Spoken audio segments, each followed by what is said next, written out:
की ऊपरी मंजिल की खिड़कियों पर जा रहा था। तभी अचानक ऊपर की एक खिड़की में हल्की सी रोशनी चमकी। मैं चौंक गया। रोशनी बस एक पल के लिए दिखाई दी और फिर गायब हो गई। मैंने सोचा शायद बिजली चमकी होगी और उसका प्रतिबिंब कांच पर पड़ा होगा, लेकिन कुछ मिनट बाद वही रोशनी फिर दिखाई दी। इस बार वह कुछ सेकंड तक बनी रही। ऐसा लग रहा था जैसे कोई टॉर्च लेकर कमरे के अंदर घूम रहा हो। अब मेरी नींद पूरी तरह उड़ चुकी थी। मैंने आंखें मल कर फिर से देखा। रोशनी गायब हो चुकी थी, लेकिन मैं यकीन से कह सकता था कि मैंने जो देखा था वह कोई भ्रम नहीं था। मेरे मन में एक ही सवाल घूम रहा था, अगर यह अस्पताल सालों पहले बंद हो चुका है तो फिर उस कमरे में कौन था? मैं कुछ देर तक उसी खिड़की को घूरता रहा। शायद मैं खुद को समझाना चाहता था कि जो मैंने देखा वह मेरी थकान का असर था, लेकिन दिल मानने को तैयार नहीं था। करीब 10 मिनट बाद वही खिड़की एक बार फिर रोशनी से चमक उठी। इस बार रोशनी पहले से ज्यादा देर तक रही। ऐसा लग रहा था जैसे कोई व्यक्ति कमरे के अंदर टॉर्च लेकर इधर उधर घूम रहा हो।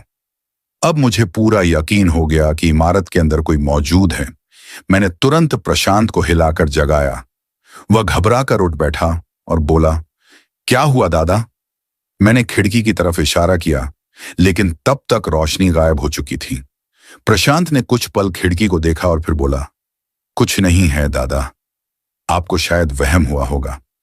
मैंने कुछ नहीं कहा, लेकिन मैं जानता था कि मैंने जो देखा था वह सच था। समय धीरे धीरे बीतता गया। बाहर बारिश का शोर लगातार बढ़ रहा था। रात का लगभग 1 बज चुका था। मेरी आंखें भारी होने लगी थीं। मैं सीट पर सिर टिकाकर बैठ गया। पता नहीं कब मेरी झपकी लग गई। तभी अचानक ट्रक के पिछले हिस्से पर इतनी जोरदार चोट लगी कि पूरा ट्रक हिल गया। ऐसा लगा जैसे किसी बहुत भारी चीज ने पूरी ताकत से ट्रक पर हमला किया हो। मैं घबराकर सीधा बैठ गया।